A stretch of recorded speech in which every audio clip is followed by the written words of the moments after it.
নমস্কার। নকশি খাতায় আপনাদের সবাইকে স্বাগত। কেমন আছেন সকলে? আশা করি শান্তিতে আছেন, সুস্থ আছেন। আজ যে গল্পটি পড়ে শোনাব তার নাম গোধূলি লগ্ন। লেখা শ্রদ্ধেয় সাহিত্যিক শ্রী নরেন্দ্রনাথ মিত্র। আপত্তি প্রথমটা আমিই করেছিলাম। ভাড়াটের কি আজকাল অভাব আছে? টু শব্দ করতে না করতে কত লোক ছুটে যাবে, দু হাতে ঠেলেও শেষে কুলানো যাবে না।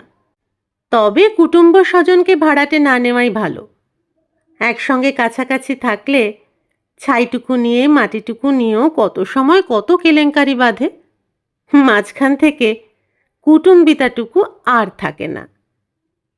স্বামী রাগ করে বললেন, তোমার তো বসুধৈব কুটুম্বকম, ভগ্নিপতির খুড়তুতো ভাই, ভারী তো কুটুম্বিতা তার সঙ্গে। তোমাদের যত কুটুম্বিতা কেবল কথায়, কেবল সম্পর্কের হিসাবটুকুর মধ্যে। কাজের বেলায় এক পয়সার উপকারও তোমাদের কাছ থেকে কারও পাওয়ার জো নেই। একটু চুপ করে থেকে তারপর আবার বললেন, আমি দিলীপকে কথা দিয়ে এসেছি, কালই সে তার মাকে নিয়ে উঠে আসছে। ঝক্কি নেই, ঝামেলা নেই, কেবল ওই বুড়ো একটি মা। নিচের দুখানা ঘর নিয়ে থাকবে। ইচ্ছা করলে বিনু টুনুরা পর্যন্ত ওখানে গিয়ে সকাল সন্ধ্যায় বসে পড়তে পারবে। হ্যাঁ, এমন ভাড়াটে তোমার ভালো লাগবে কেন? শেষে জুটবে একদিন বিপিনবাবুদের মতো এক পাল ছেলে পুলেওয়ালা ভাড়াটে, খুঁটে খাবে মাথার ঘিলু, সেই হবে ভালো।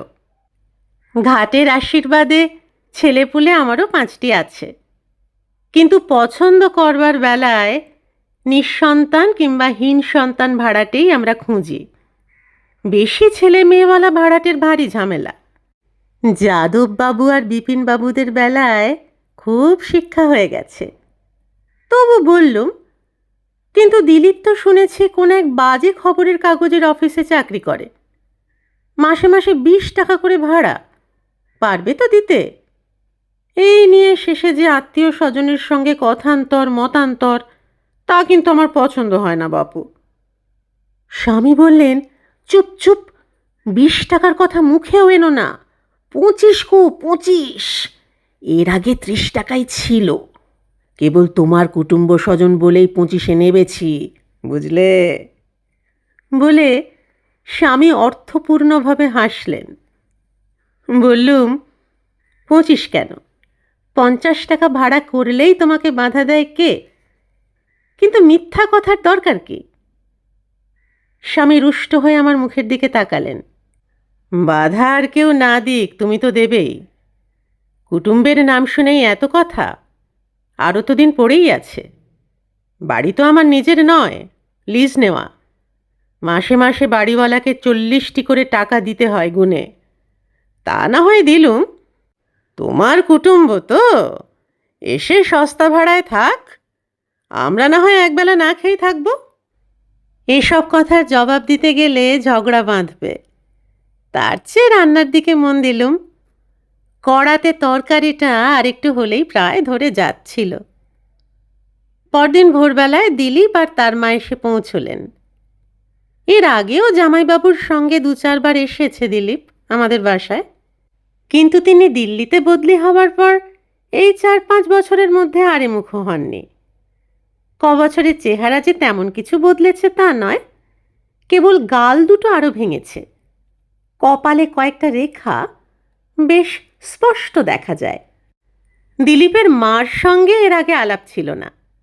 60-এর কাছাকাছি বয়স, কিন্তু বয়সের তুলনায় বেশ শক্তই আছেন। যৌবনে যে সুন্দরী ছিলেন তা এখনো বোঝা যায়। তার তুলনায় তার যুবক পুত্র দিলীপকেই যেন বুড়ো মনে হয়। বার্ধক্যেরও একটা শ্রী আছে, কিন্তু অকাল বার্ধক্যের নেই। ওদের প্রথম গৃহস্থালী পাতবার ভূমিকায় সাধ্যমতো সাহায্য করলুম। স্বামীর তৎপরতা আরও বেশি। বিপিনবাবুর ছেলে মেয়েদের দৌরাত্মে নিচের ঘর দুখানার উপর দিয়ে যেন ঝড় বয়ে গেছে। কয়েকটা জানালার শিক তুলে নিয়েছে, একটার এক পাল্লাই নেই। স্বামী নিজেই সব ঠিক করতে লেগে গেলেন। দিলীপকে সাহায্যের জন্য ডাকতে সে দেখলুম ভারী বিব্রত বোধ করল। বলল, এত কষ্ট করছেন কেন অনুকূলবাবু? একটা মিস্ত্রি নিলেই তো হয়।" স্বামী বললেন, "এই সামান্য কাজের জন্য আবার মিস্ত্রি? অত কুঁড়েমি আমার আসে না দিলীপ। তাছাড়া মিস্ত্রি তো ৮ ঘন্টা খানেক ঠিকঠাক করে চলে যেত। এমন পাকাপোক্ত পছন্দ মতো কাজ কি হতো তাকে দিয়ে? উঠতে বসতে খেতে শুতে কেবলই যদি অন্য লোকের সাহায্য নিতে হয়, তাহলে পয়সাও যায়, সংসারী করবার রসটুকুও পাওয়া যায় না। আখ চিবিয়ে খাওয়া একরকম, আর ছেঁচে তার রসটুকু চুমুক দেওয়ায় আর এক রকমের স্বাদ।" আমার স্বামী যে একটু বেশি কথা বলেন, আর কথায় কথায় উঁচু নিচু দার্শনিকতায় উঠে যান, এই কথা দিলীপ জানত, এবং জানত বলেই আর কথা বাড়াতো না। দিলীপকে তো প্রায় ছেলেবেলা থেকে জানি। কুটুম্বিত হওয়ার আগেই আমার বাপের বাড়িতে জামাইবাবুদের যাতায়াত ছিল। তখন থেকেই দেখেছি ও যেন কথা না বলতে পারলেই বাঁচে। দেখলুম সেই স্বভাবটি আজও বদলায়নি। মানুষ বোধহয় মূলত কমই বদলায়। দেখলুম ওর একা একা থাকবার অভ্যাসটি ঠিক আছে। যতক্ষণ থাকবে দৌড় ভেজিয়ে থাকবে। আমার ছেলে মেয়েদের পড়াশুনোটা একাধটু দেখিয়ে দেওয়ার জন্য স্বামী একদিন ওকে স্পষ্টই অনুরোধ করলেন, কিন্তু দিলীপ তার ধার দিয়েও গেল না। পড়াশুনো দেখিয়ে দেওয়া তো দূরের কথা, খোকন, বেলা, দীপু, নিপু কাউকেই যেন সহ্য করতে পারল না। ওরা কেউ ওর ঘরে ঢুকলেও ভারী অস্বাচ্ছন্দ্য বোধ করে। মুখে কিছু বলে না, কিন্তু চোখে বিরক্তির ভাব গোপন থাকে না। গোপন রাখবার চেষ্টাও দিলীপ করে না। দিলীপের মা ছেলের এই কোনো অসামাজিক স্বভাবকে শোধরাবার চেষ্টা করা দূরে থাক, বরং ছেলেকে সমর্থনই করেন। একদিন আমার ছেলে মেয়েদের ডেকে বললেন, "লক্ষ্মী সোনারা, ও ঘরে তোমরা যেও না। যত খুশি আমার এখানে বসে খেলো, হাসি গল্প করো, কেউ কিচ্ছু বলবে না তোমাদের।" আমি অবশ্য ছেলে মেয়েদের সবাইকে নিষেধ করে দিলুম। মা ছেলে কারো ঘরেই তাদের গিয়ে দরকার নেই। কেবল একটা জিনিসের জন্য দিলীপের কাছে আমাকেই যেতে হলো, বইপত্রের জন্য। নভেল পড়বার নেশাটা সেই 10 বছর বয়স থেকে। মা ছেলেবেলায় মারা যান। সংসারে পিসিমা, বাবা, দিদি আর ছোট ছোট 2 ভাই। বুড়ো পিসিমাকে ফাঁকি দেওয়া সহজ ছিল।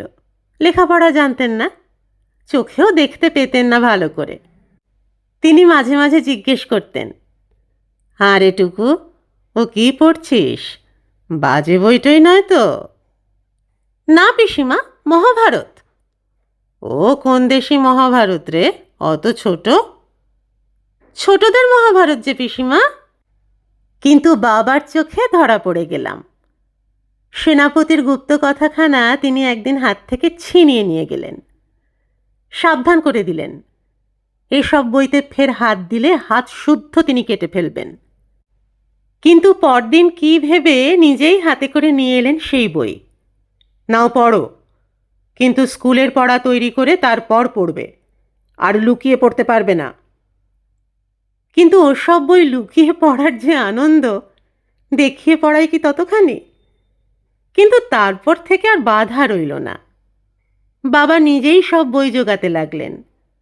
শুধু বই পড়া নয়, এসব বইপত্র নিয়ে আলোচনায়ও আমাকে যোগ দিতে হলো। প্রথম প্রথম একটু সংকোচ হতো, তারপর সব সংকোচ গেল কেটে। আমাদের দুজনের মধ্যে অদ্ভুত এক বন্ধুত্বের সম্পর্ক গড়ে উঠল। বয়সের ব্যবধান মনেই রইল না।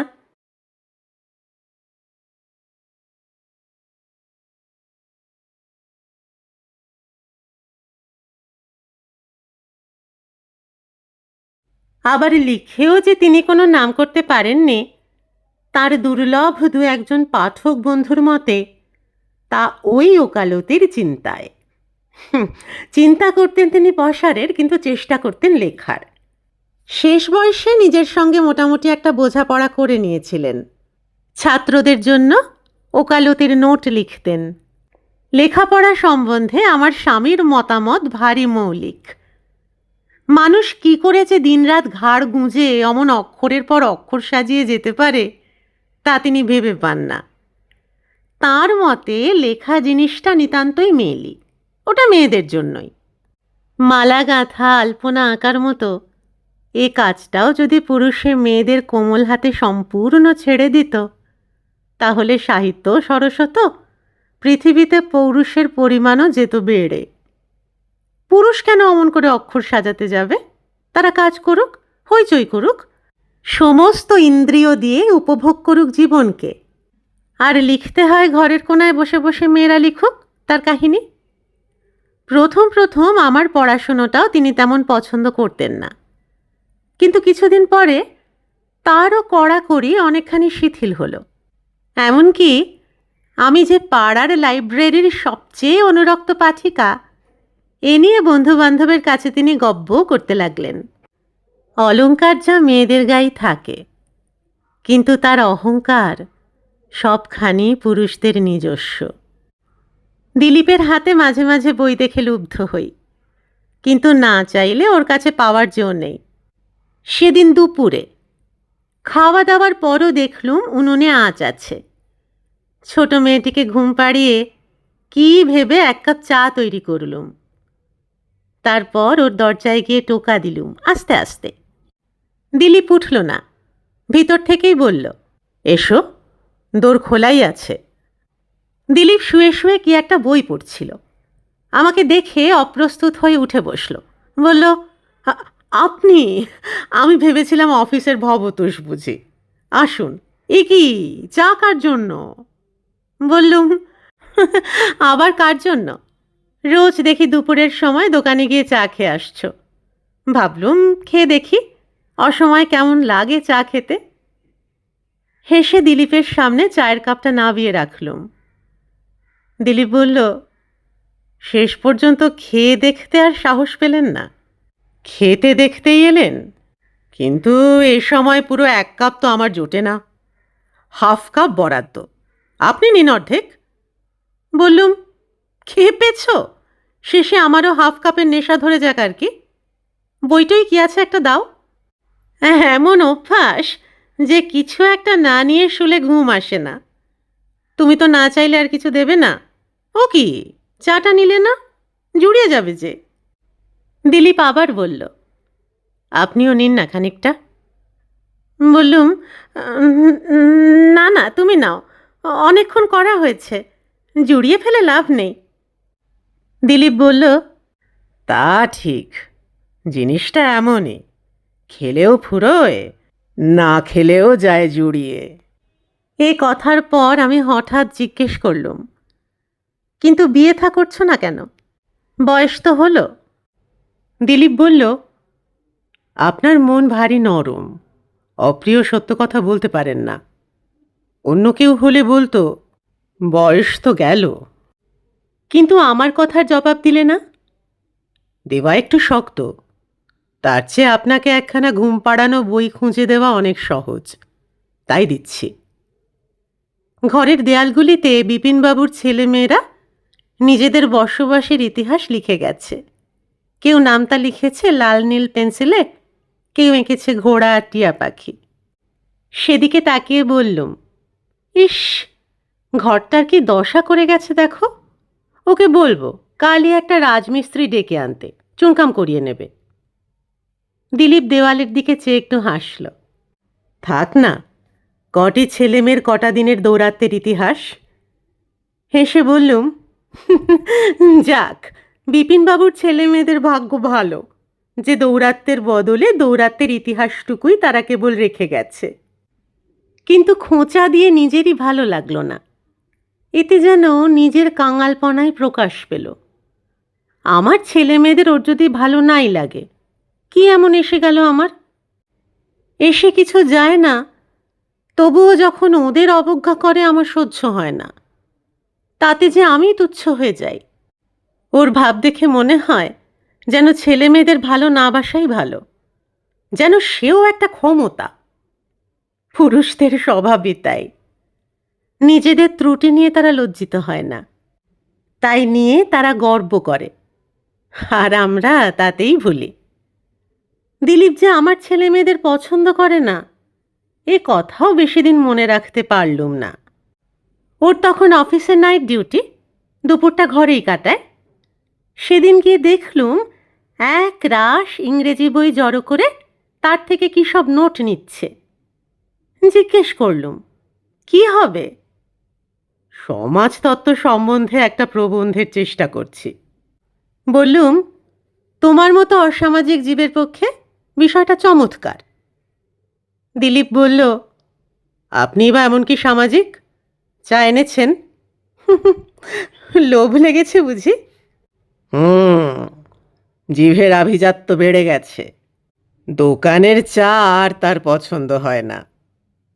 তাহলে ঘরের চায়ের জন্য একটা পাকাপোক্ত বন্দোবস্ত করে নাও, বউ আনো। দিলীপ বলল, আপনি তো বললেন, কিন্তু তাতে এক কাপ চায়ের পড়তা কত করে পড়বে জানেন? বউ তো কেবল এসে চাই করবে না, যা চাই তাই কি করবে? সেটা তোমার উপর নির্ভর করে। আচ্ছা, ভবিষ্যতের কথা থাক, বর্তমানে তো এক কাপ চা নিয়ে আসুন। একটু বিব্রত বোধ করলুম। চিনি ফুরিয়ে এসেছে, কন্ট্রোলের দিনকাল, একটু হিসেব না করলে চলে না। খানিকটা ইতস্তত করে উনুন ধরাতে যাচ্ছি, দিলীপের মা বললেন, ও কি লাবণ্য, এই সময় আবার উনুন ধরাচ্ছ যে? খোকা বুঝি আবার চায়ের বায়না ধরেছে? ছি ছি, রোজ রোজ এসব কি?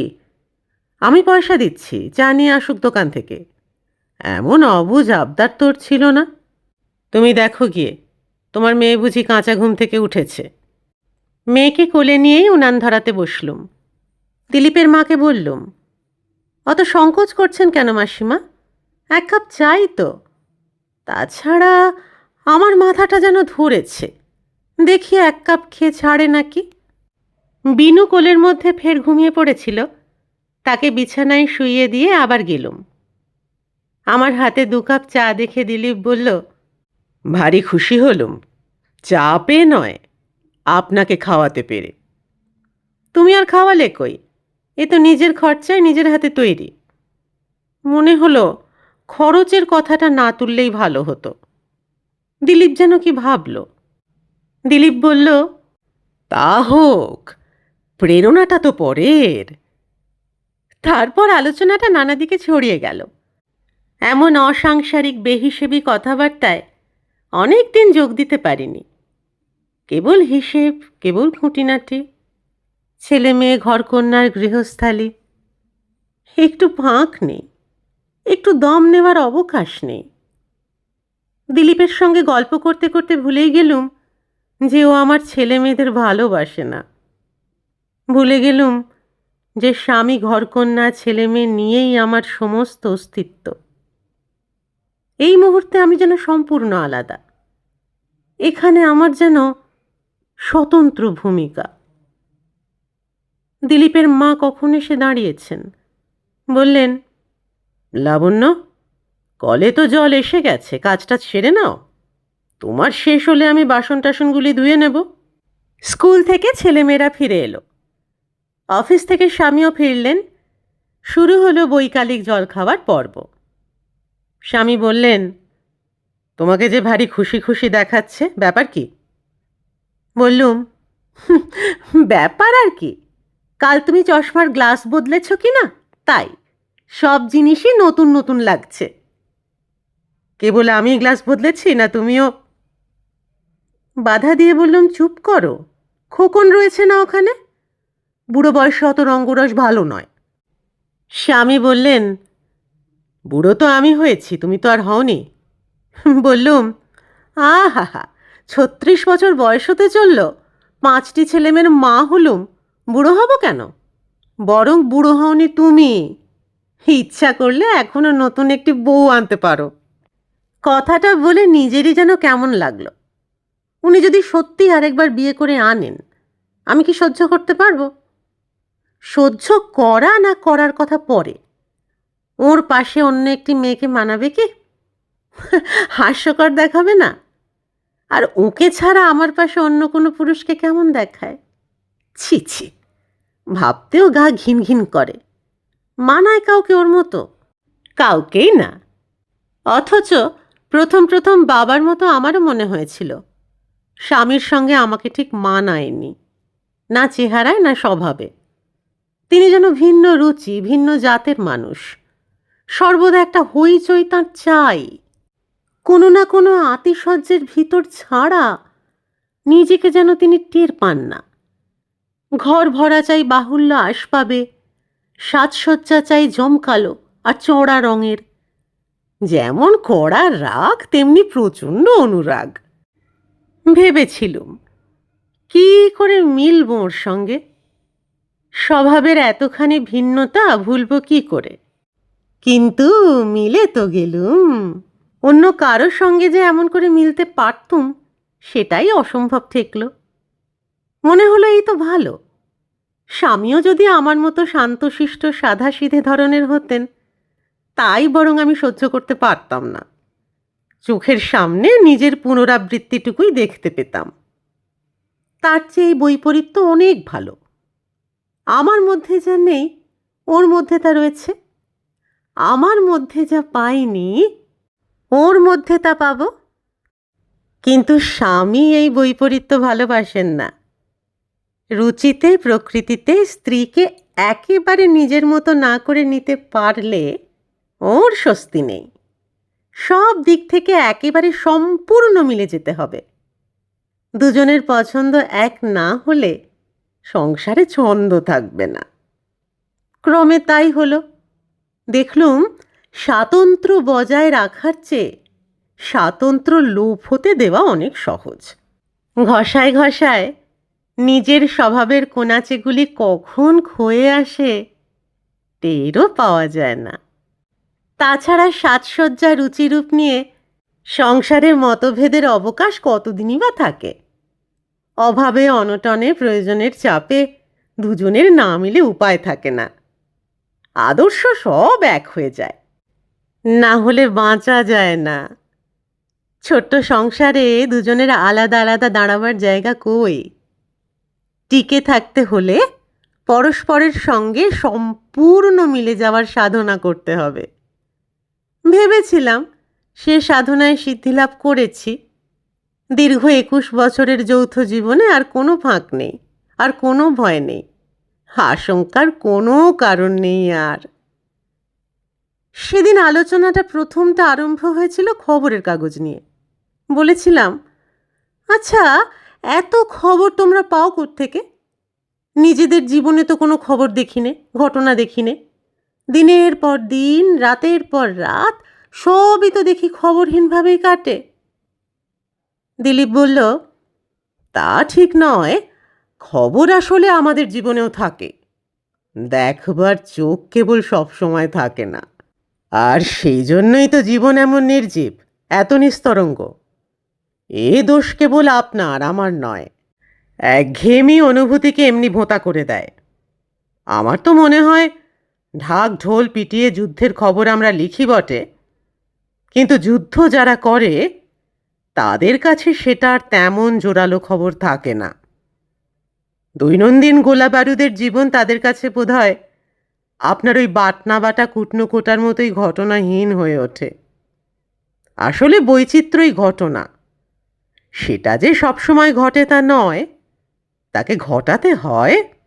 হেসে বললুম, ঘটনা তো আমাদের দেশে কেবল এক ঘটকেই ঘটাতে পারে। ভেবো না, ঘটকালির ভার আমিই নেব। তাই করো, সুন্দরী দেখে 17-18 বছরের একটি বউ আনো ঘরে, সব দুঃখ ঘুচবে। বৈচিত্র্যের অভাব হবে না। দিলীপ এক মুহূর্ত আমার দিকে তাকিয়ে কি দেখল কি জানি, তারপর বলল, খেপেছেন? অমন একটি খুকি নিয়ে কি করব আমি? খুকি? 18 বছরের মেয়ে খুকি হলো তোমার কাছে?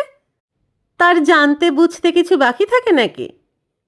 সেরকমের জানতে বুঝতে 18 কেন, 8 বছর বয়সের মেয়েরাও পারে। আমি সে কথা বলছি না। তবে কি? আমি বলছি জীবন সম্বন্ধে সমস্ত দিক থেকে মোটামুটি একটা ধারণার কথা। আমাদের দেশের মেয়েদের 30-এর আগে সেটা আসে না। হেসে বললুম, তুমি একটি আস্ত পাগল। আর আমাদের দেশের পুরুষের সেটা কোন বয়সে আসে শুনি?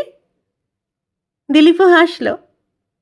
মেয়েদের মতো অত দেরি অন্তত হয় না, 29-এ নিশ্চয় আসে। হেসে উঠলুম, তা তো আসেই, যেহেতু বর্তমান দার্শনিকটির বয়সও তাই। দিলীপের বয়সের হিসাবটা সেদিন তার মায়ের কাছ থেকে শুনেছিলাম। হঠাৎ কি একটা শব্দে পিছনে তাকাতেই দেখলুম আমার স্বামী তাড়াতাড়ি দূরের কাছ থেকে সরে যাচ্ছেন। দৌড়টা যেমন ভেজানো ছিল তেমনটি ঠিক নেই, কে যেন টেনে অনেকখানি ফাঁক করে দিয়েছে। কেন বুঝতে পারলুম না, আমার বুকের ভিতরটা থরথর করে কেঁপে উঠল, শ্বাস যেন রুদ্ধ হয়ে আসবে। ইঙ্গিতে দিলীপকে বললুম, ওকে ডাকো। দিলীপও যেন অপ্রস্তুত হয়ে গেছে। তাড়াতাড়ি মনের ভিতর থেকে কথা হাতড়াতে হাতড়াতে বলল, ও কি অনুকূলদা, আসুন, পালাচ্ছেন যে? আমার স্বামী ফিরে তাকিয়ে একটু হাসলেন, তারপর বললেন, আর ভাই, আমাদের তো এখন পালাবারই পালা। দিলীপের মুখটা যেন একটু আরক্ত হয়ে উঠল। হয়তো আমার মুখের রঙও বদলে থাকবে। তাড়াতাড়ি গেলুম পিছনে পিছনে। তিনি ততক্ষণে ঘরে গিয়ে পৌঁছেছেন। মুখে যে কথাটা এসেছিল তাকে চাপা দিয়ে একটু হাসতে চেষ্টা করলুম। আজ এত সকাল সকালই ফিরে এলে? স্বামী আমার দিকে তাকিয়ে বললেন, আজ শনিবার, কিন্তু সকাল সকাল না ফেরাই বোধহয় ভালো ছিল। বললুম, তার মানে? তিনি হো হো করে হেসে উঠলেন। বাপরে বাপ, এখনো এতখানি ঘাবড়াও? তবে যে সেদিন বলছিলে বুড়ো হয়ে গেছ। এতক্ষণে হাঁপ ছেড়ে বাঁচলুম। স্বামী তাহলে ঠাট্টা করছেন। ওর ঠাট্টা করবার ধরনটাই ওই। অমনিতে খুব হালকা প্রকৃতির মানুষ, কিন্তু পরিহাস যখন করেন তখন ওর মতো গম্ভীর আর কেউ হতে পারে না। বিকেলের কাজকর্মে হাত দিলুম, আঁচ দিলুম উনুনে, নিপু দীপুদের মুড়ি খেতে দিলুম আর 8 কাপ করে চা। স্বামী চা খাওয়া শেষ করে বিকেলের বাজারের জন্য বেরিয়ে গেলেন। কিন্তু সমস্ত কাজকর্মের মধ্যে কি একটা জিনিস যেন কেবলই আমার মনের মধ্যে খোঁচা দিতে লাগলো। কিছুতেই আর ভালো লাগলো না। মনে মনে বললুম, ঠাট্টা ছাড়া আর কি। 36 বছর আমার বয়স, এতগুলি ছেলে মেয়ে, ঠাট্টা ছাড়া আর কি কিছু হতে পারে? চুলের রাশ বোঝার মতো জমে আছে পিঠের ওপর। অনেক দিন ধরে ভালো করে আঁচড়াতে পারিনি, একেবারে জট পাকিয়ে গেছে। ভাবলুম জটটা একটু ছাড়িয়ে নি। উনি ততক্ষণে ফিরুন বাজার থেকে। খোকন, নিপু, দীপু কেউ মাঠ থেকে ফেরেনি। বেলা আর এলা পার্ক থেকে এই কেবল ফিরল। ওদের ধমকে পড়াতে বসালুম। তারপর চিরুনি হাতে দাঁড়ালুম আয়নার সামনে। দুপুরে নেয়ে এসে সিঁথিতে সিঁদুর পরবার সময় রোজই তো এখানে এসে দাঁড়াই, কিন্তু নিজেকে কি রোজ দেখি? দেখবার মতো সময়ও থাকে না, মনও থাকে না। আজ হঠাৎ যেন খেয়াল গেল নিজের দিকে তাকাতে। দেখতে গেলুম 36 বছর বয়সে কেমন দেখায় নিজের মুখ। কিন্তু দেখব কি? নিজের চোখের দিকে ভালো করে চেয়ে দেখতে নিজেরই আমার লজ্জা করতে লাগলো। এ যেন আমার চোখ নয়, আর কারোর চোখ আমার দিকে তাকিয়ে রয়েছে।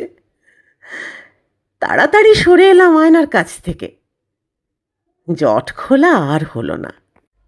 পরদিন গেলুম না আর দিলীপের ঘরে। কিন্তু তার পরদিন ভাবলুম, এ তো ভালো কথা নয়। এতে তো ঠাট্টাটাকেই বেশি করে প্রশ্রয় দেওয়া হবে। তার চেয়ে এই সংকোচকে হেসে উড়িয়ে দেওয়া ভালো। নিচে এসে ভেজানো দোরটা ঠেলে আস্তে আস্তে ঢুকলুম ওর ঘরে। কিন্তু দিলীপকে দেখলুম না। ইতস্তত ছড়ানো কতগুলি বই, 2-3টে মাঝখান থেকে খোলা, আর বিছানার এক পাশে অর্ধেক খাওয়া চায়ের কাপের মধ্যে সিগারেটের ছাই ভাসছে। দিলীপের মা বললেন, ওর ডিউটি নাকি বদলে গেছে, দিনের বেলাতেই অফিস। মনে মনে হাসলুম। কথায় কথায় সেদিন দিলীপ বলছিল তার নাইট ডিউটি নাকি আরও মাসখানেক চলবে। দিন কয়েক বেশ কাটল। হঠাৎ ছোট মেয়েটা পড়ল জ্বরে। 3-4 দিন ধরে একটানা জ্বর, একটুও কমবার নাম নেই। 5 দিনের দিন বলি বলি করে স্বামীকে বলেই ফেললুম, জ্বরের লক্ষণটা তো ভালো মনে হচ্ছে না। অফিসে যাওয়ার পথে ভুবনবাবুর ডিসপেন্সারিতে একবার খবরটা দিয়ে যেও, এলাকে যেন একবার দেখে যান। স্বামী চটে উঠে বললেন, অসুখ হলেই ডাক্তার, অত পয়সা আমার নেই। দিন ভরে করো কি, সাবধানে রাখতে পারো না ছেলে মেয়েদের? কোনটা রইল কোনটা মরল আসলে খেয়াল নেই কোনো দিকে। রাগ করে বললুম, না খেয়াল আছে কেবল তোমার। বাড়িতে অসুখ বিসুখ দেখলেই স্বামীর ধৈর্যচ্যুতি ঘটে। অবশ্য টানাটানির সংসারে অসুখটা চিরকালই হিসাবের বাইরে, কিন্তু তাই বলে কি কেবল ধমকি আর বাড়ি থেকে রোগ তাড়ানো যায়? কপাল গুনে অসুখ বিসুখও যেন বাড়ি থেকে আর যেতে চায় না। এমন মাস যায় না যে মাসে সবকটি ছেলে মেয়ে সুস্থ থাকে। কেবল ছেলে মেয়েদের দোষ দিলেই বা হবে কি? নিজের স্বাস্থ্যহীনতার জন্য কম লজ্জিত কম শঙ্কিত থাকতে হয় না। এই তো গতবারের অসুখেও ওর 200 টাকা দেনা হয়ে গেল। ভুবনবাবু এলেন দুপুরের দিকে। রোগী দেখে বললেন, জ্বরটা ভালো মনে হচ্ছে না, রক্ত পরীক্ষা করা দরকার। শঙ্কিত হলুম, এ কথা শুনলেই তো ওর রক্ত গরম হয়ে যাবে। যা ভয় করেছিলাম তাই। জ্বরটা টাইফয়েডের দিকেই গেল। এ কয়েকদিনের মধ্যে দিলীপ কোনো খোঁজ খবর করেনি। ওর মা এসে দেখে শুনে গেছেন। হঠাৎ এত পরে রাত 10টার সময় অফিস থেকে ফিরে আজ দিলীপ এলো খবর নিতে। জিজ্ঞেস করল, ডাক্তার কি টাইফয়েড বলে গেলেন? মনে মনে রাগই হচ্ছিল। আচ্ছা মানুষ, এক বাড়িতেই তো থাকে, মেয়েটা আজ 5-7 দিন ধরে ভুগছে, একবার জিজ্ঞাসা করার মতো ভদ্রতাও নেই। সংক্ষেপে বললুম, দিলীপ রোগশয্যার চারদিকটায় একবার চোখ বুলিয়ে নিল। তারপর যেমন এসেছিল তেমনি নিঃশব্দে ঘর থেকে বেরিয়ে গেল। মনে মনে হাসলুম, ফুরলো ভদ্রতার দায়। কিন্তু মিনিট 15 পরে দিলীপ আবার এসে উপস্থিত। বলল, ঝামেলা চুকিয়ে এলুম, যান এবার উঠুন, আপনি রান্নাঘরের পাট মিটিয়ে আসুন, আমি বসছি এখানে। বললুম, না না, তুমি এইমাত্র অফিস থেকে এলে খেটে পিটে, যাও তুমি শো গিয়ে। দিলীপ বলল, আচ্ছা সে হবে খন, আগে খেয়ে তো আসুন। দীপু নিপু বেলাকে নিয়ে স্বামী পাশের ঘরে ঘুমোচ্ছেন। রোগীর ঘরে সবসময় আলো থাকে, তার ঘুম হয় না। খাই একটু বেশি রাত্রে, কিন্তু দিলীপের পীড়াপিড়িতে এখনই উঠতে হলো। এসে দেখি এরই মধ্যে দিলীপ বেশ গুছিয়ে বসেছে। বিছানাটা ভালো করে ঝেড়ে দিয়েছে, আশপাশে একটু অপরিচ্ছন্নতাও নেই। শিয়রের জানলার নিচের তাকটিতে ওষুধের শিশি, পথ্যের বাটি, আরও এটা ওটা নিপুণ করে গুছানো। মাত্র এই, কিন্তু এতেই বুঝতে পারলুম পরিচর্যায় জানা আছে, সেবা শুশ্রূষার হাত একেবারে খাঁচা নয়। দিলীপ বলল, এত তাড়াতাড়ি ফিরলেন কি করে? মেয়েদের খাওয়া তো এত অল্প সময় হয় না। বললুম, বিয়ে তো করনি, কিসে তাদের কত সময় লাগে এত হিসেব কোত্থেকে শিখলে? দিলীপ একটু হাসল, এইটুকু শিখবার জন্য বিয়ের দরকার হয় না। আর মেয়েদের সম্বন্ধে শেখে তো পুরুষে বিয়ের আগেই। খুঁটিনাটির দিকে চোখ থাকে বেশি, আগ্রহ থাকে অনন্ত, বিয়ে করার পরই সমস্ত কৌতূহল ফুরিয়ে যায়। বললুম, সেই আশঙ্কাতেই বুঝি বিয়ে করছো না? বউ চাও না, কেবল বউ সম্বন্ধে কৌতূহলটুকুই চাও? দিলীপ বলল, আপনাদের দোষই এই, কথায় কথায় কেবল ব্যক্তিগত রেফারেন্স চেয়ে বসেন, 1 মিনিটের জন্য নৈর্ব্যক্তিক হতে পারেন না। তত্ত্বের চেয়ে তথ্যই আপনাদের প্রিয়, কথার চেয়ে কার্যের দিকেই মন। একটু চুপ করে থেকে দিলীপ হাসল। অবশ্য কথকরাও একেবারে বঞ্চিত হয় না, কেবল এই জন্যই সব আমাদের সয়। লজ্জিত হয়ে চোখ ফিরিয়ে নিয়ে বললুম, খুব যে অহংকার দেখছি। খুব নয়, সামান্য কিছু আছে, আর সেটুকুই সম্বল। অসুখের খুঁটিনাটি সম্বন্ধে প্রশ্ন করল। তারপর দিলীপ শুশ্রূষা সম্বন্ধে নির্দেশ দিল।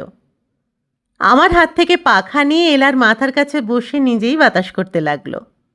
বলল, বেশ তো ঘুমোচ্ছে, রাত্রে বোধহয় তেমন বিরক্ত করে না? না, তা করে না।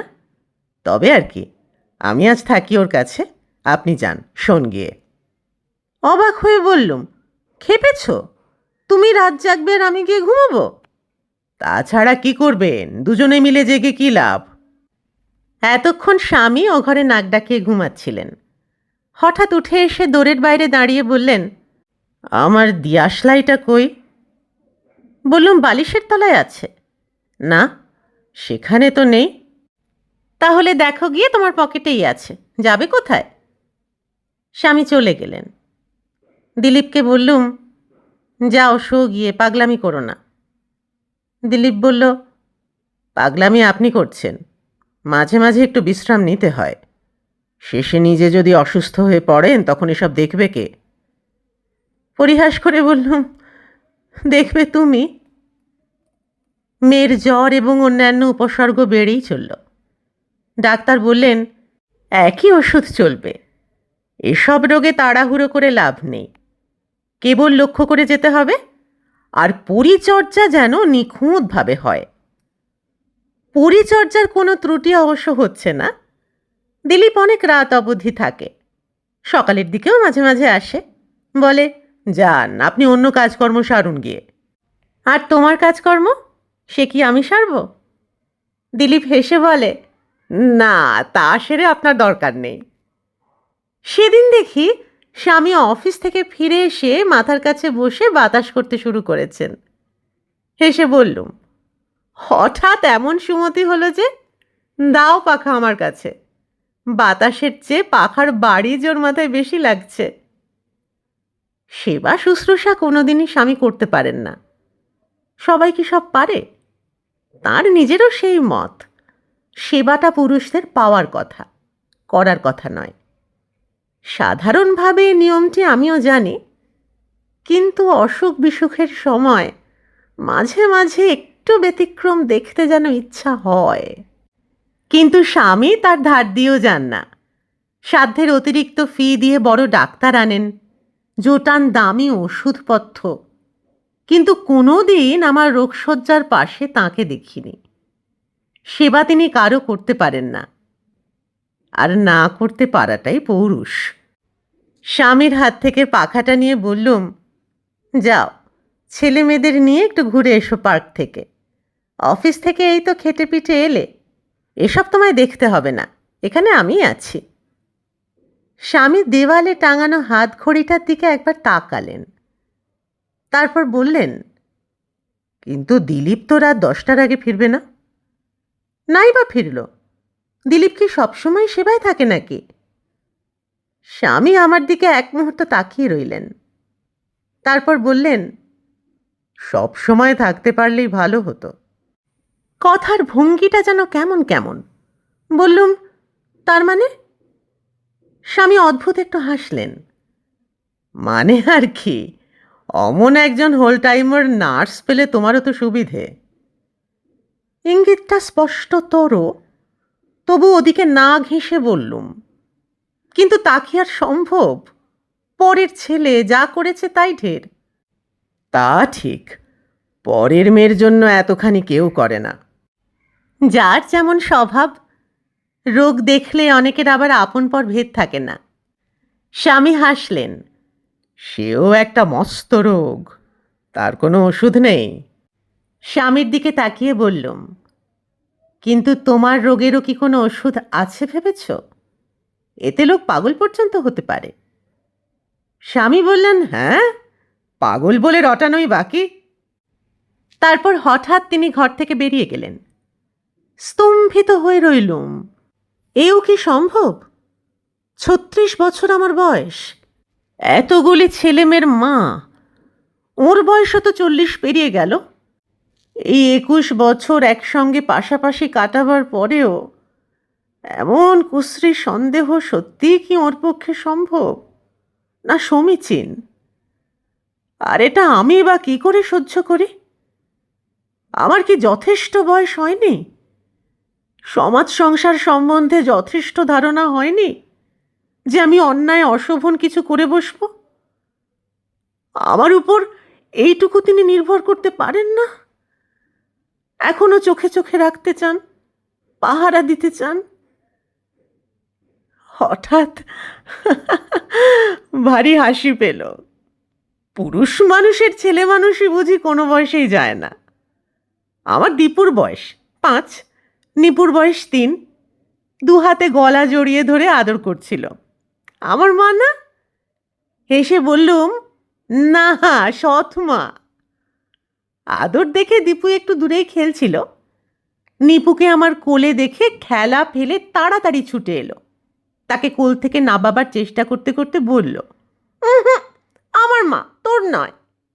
হেসে বললুম, দুজনেরই। কিন্তু না, দুজনের হলে চলবে না, একজনের হতে হবে। একজন আর একজনকে না নাবিয়ে কিছুতেই কি ছাড়ে?